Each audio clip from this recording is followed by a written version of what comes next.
The 34,000 people they have come through that process where they are dispatched through the embassies and they come to the border and we receive them. And those people have been dispatched throughout the receiving areas in the various provinces. That has been happening. So when we look at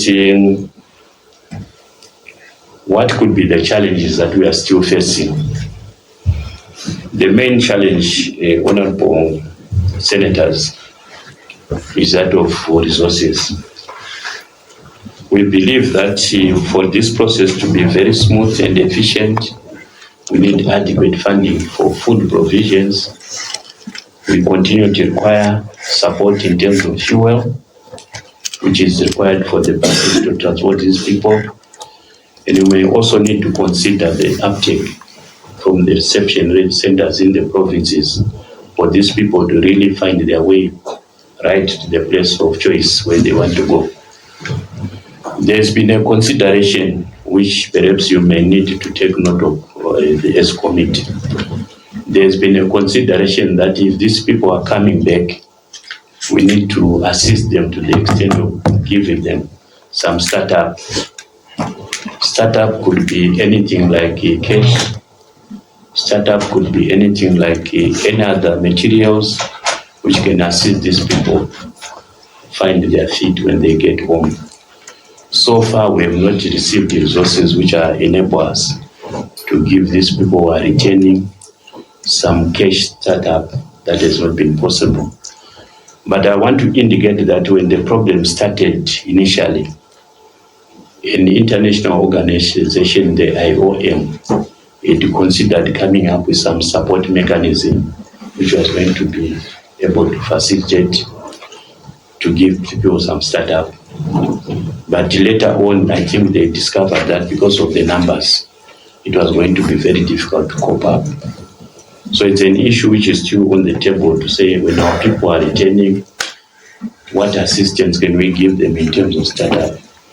Depending on the numbers, it might be a difficult financial call, and we still leave it on the table to see whether or not there will come a time when we are able to follow and give these people that kind of support. There are also issues we have encountered, Honorable Chair, along the way. The people who are returning, we have been looking after the Zimbabweans. But because the country is also a transit point for other nations, for example, Malawi, there have been returnees coming from South Africa and intending to go to South Africa. We have had one or two cases where when these people were transiting through Zimbabwe, there was a challenge. Either because of breakdown of their transport, some of these people wanted kind of to just mingle and disappear into our society. And it was an issue which our law enforcement, I think they quickly tried to address. We are not raising it as a challenge, but it's something that we encountered along the way. Because there are people who are transiting and coming from there. But I'm confirming that our law enforcement is not up to the task and alert on that particular issue. The last issue that I could cite, honorable members, in terms of challenges is beyond the startup. We need full support of these people in terms of them being able to be fully reintegrated into the society. I think all of us are quite aware that our principal has been at the forefront to encourage the whole of government and whole society to be able to receive these people we are returning. These people, like I've indicated, there are some where children have come back. We also have some cases where people are just vulnerable and they have no coping means. So the issue that we have to look at is the full integration of these people. The minors who have come, some left school there, they need to go into school.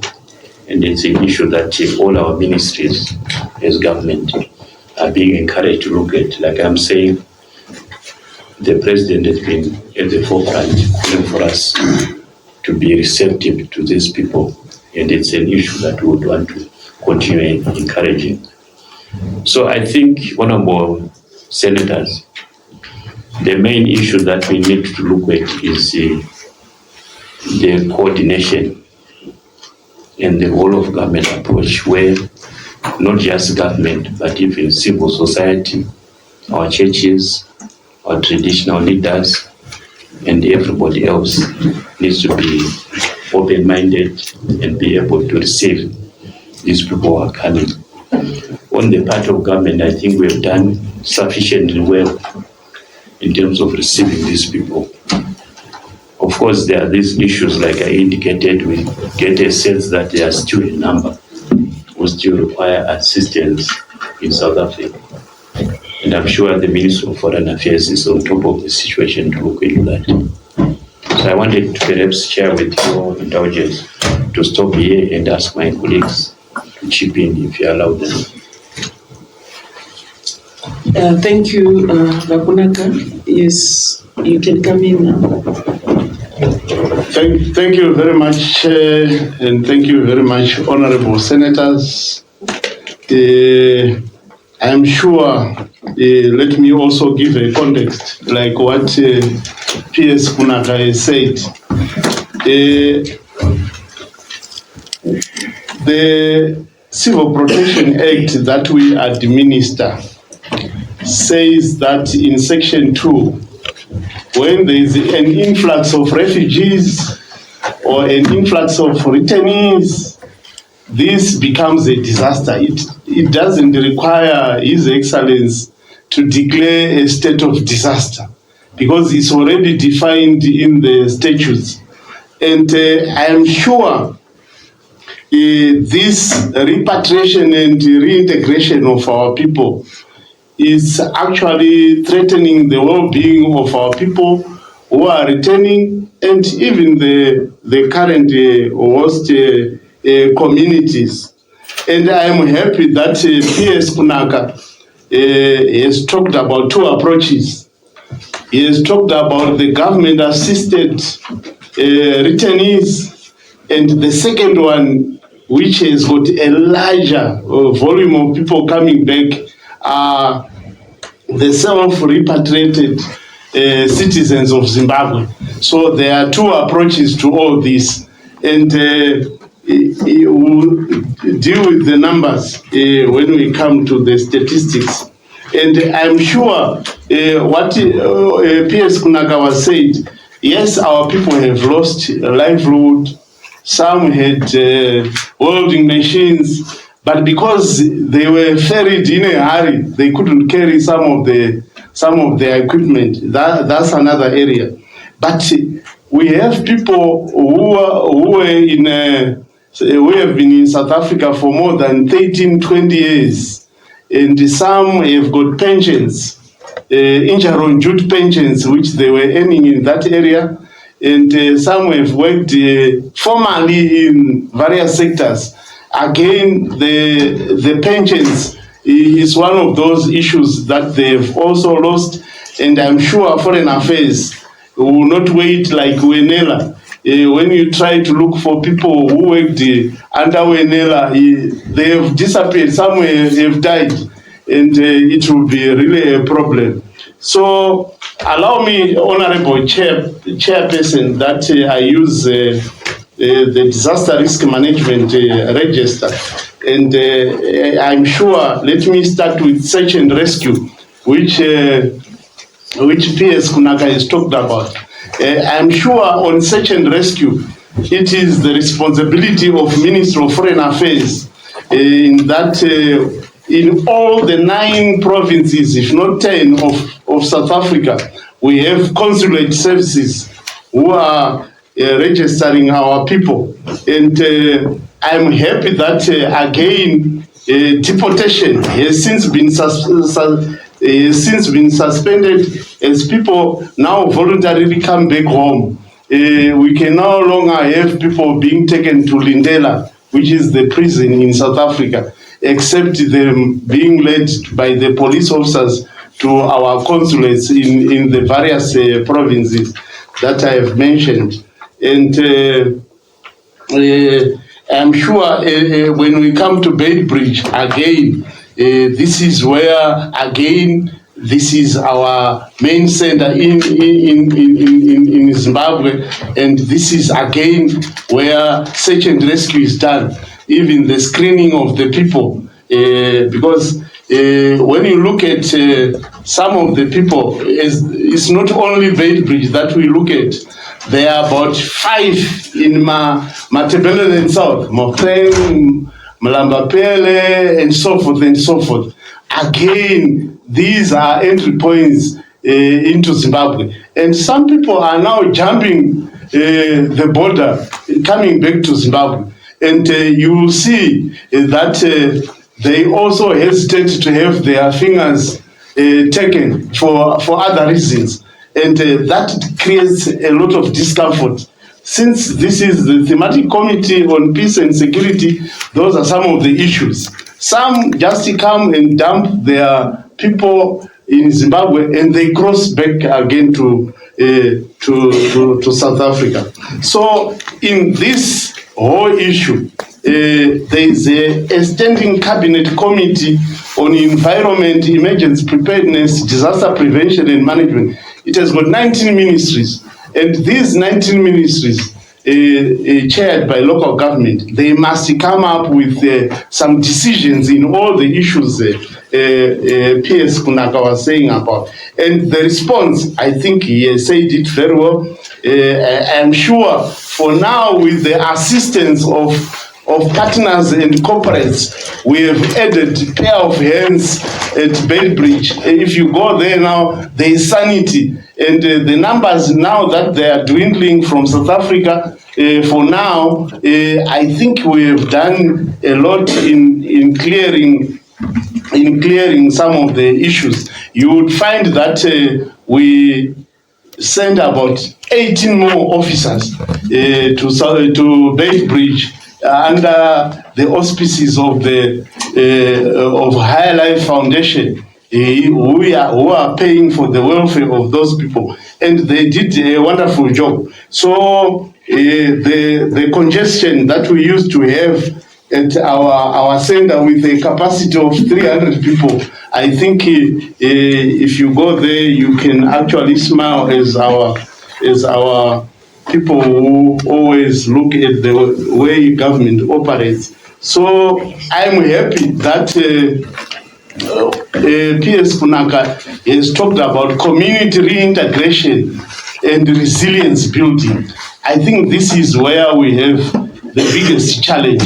The biggest challenge in terms of the resources which he has talked about, but the biggest challenge in the sense that remember, we have some of the youth, some of the women who are not employed, and when we start coming up with targeted programs for people who are coming back from South Africa, people will also look at that and say, we have been in this country, we never went to South Africa, why is government not doing the same for us? So, but you know, under civil protection, when we relocate people to an area where there is an old community, we always try to balance the act in that area. So I'm sure this whole issue Mr. Kunaka was talking about will not only end on targeted programs, but also I'm happy that in this committee there are a lot of traditional leaders, and the traditional leaders are now part of the coordination architecture of disaster management, because as part of local government, they are part of local government for now. They are as decentralized as some of the political parties are. You can actually match a village head to a cell and so forth and so forth. So I'm sure they will do their best. But more importantly in this program, Honorable Chair, the skills audit, the skill audit program, they are doing that again just to see whether people have benefited by being in South Africa. In all, so we are now at 28,000, where we have captured the skills from the various people, and it's unfortunate that we didn't print the report from the skills audit exercise, which we think is very important.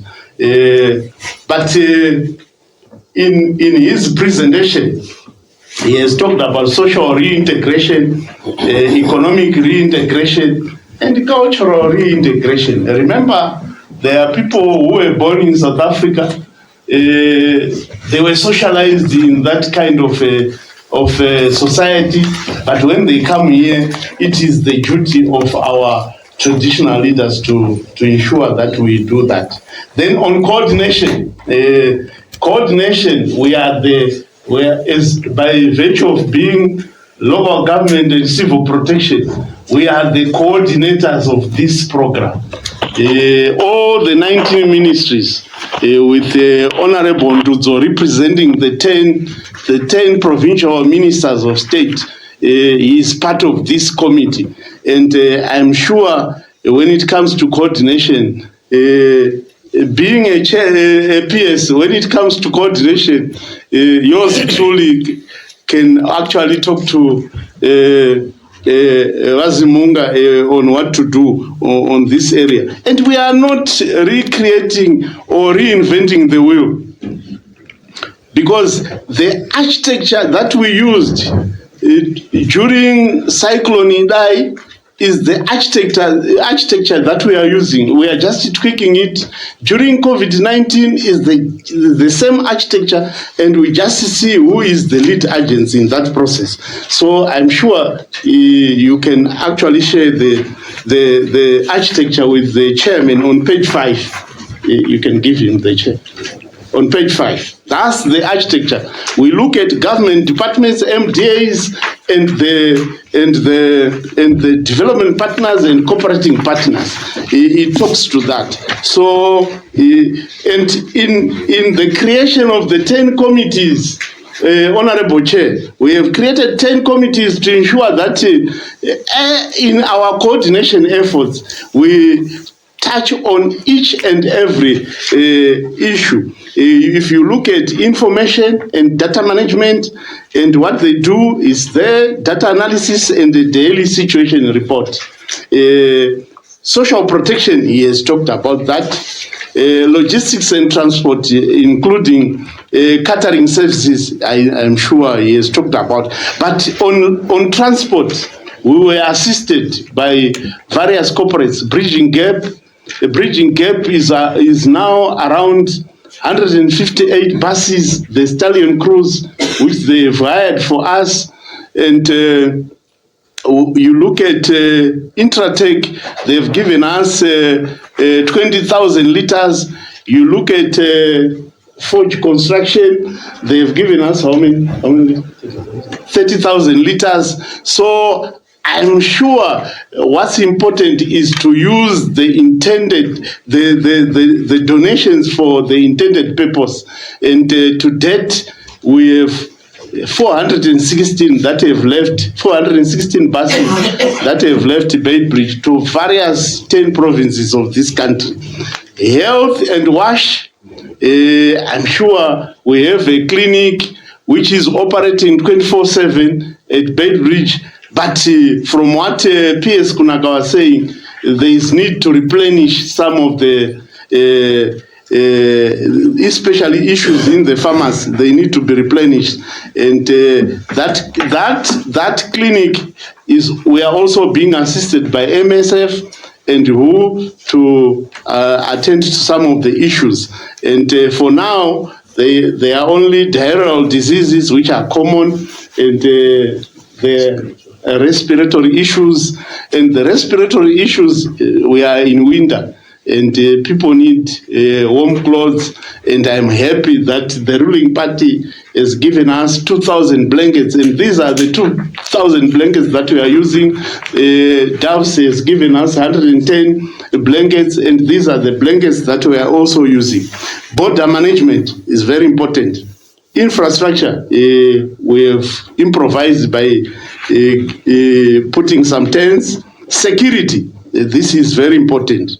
Attend to all security issues, border and in-country surveillance, You remember when we started allowing the Malawians to pass through the area, what the secretary was saying, some unscrupulous bus companies would actually take money from the Malawians and say, we want to fuel our bus, can you wait for us here? And they go away with the money. So I'm happy that our securocrats are dealing with that, and I'm happy that the Minister of Home Affairs, who are a member of this committee, through immigration, they are now accompanying the buses from Beitbridge to Nyamapanda to ensure that there are no reports of people dropping off in Harare.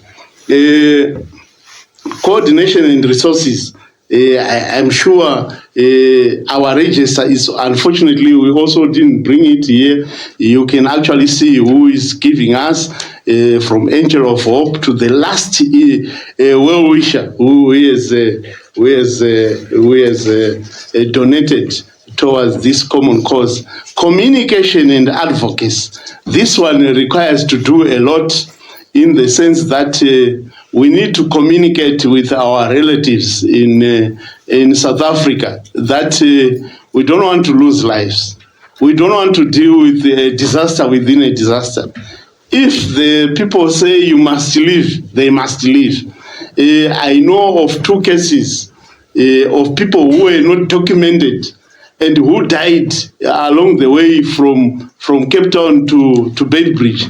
And we are taking our time to ensure that the South Africans understand that he is a Zimbabwean, because they are relatives. But I'm sure this is an area where communication can do public awareness, can do media engagement, so that we receive our own citizens in Zimbabwe.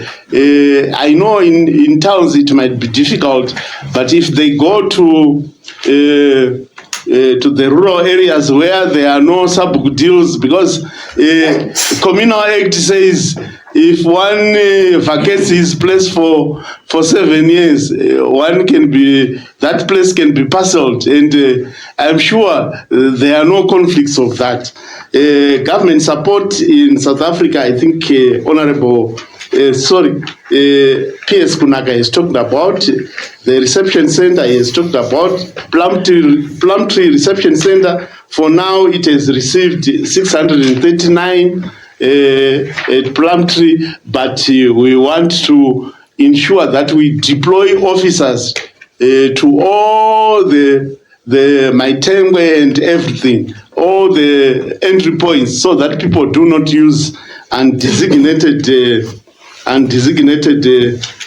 entry points. And provincial and district reception centers, on this one, we are using civil protection structures. As P.S. Kunaka was saying, the DDC is a member, or is the chairperson of that civil protection committee at district level, and the chiefs are also chairpersons of their various wards, and the villages are also chairpersons of their villages.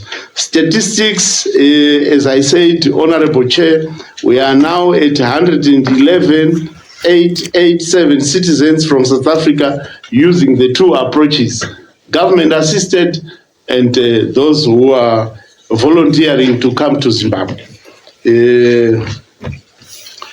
Resource mobilization, I think you saw our minister signing a joint resource mobilization with the UN resident coordinator, and I'm sure we are going to get the desired result from that. Food and non-food items, I'm sure if we are to go to Beitbridge and see how many tons and tons which were given by Angel of Hope, our corporates, our goals, I'm sure We are trying our level best to ensure that every person who arrives at Beitbridge has got a hot meal, but we don't allow them to stay there for too long a time. Then funding mechanism. It was only yesterday we had requested for 114 million from finance to undertake this exercise, but they have given us 2 million US dollars, which is almost half of what we require. So we'll use the little that they provided us to cater for some of the issues. Partner support, I think PS Kunaka is talking. I think I submit the chair for now.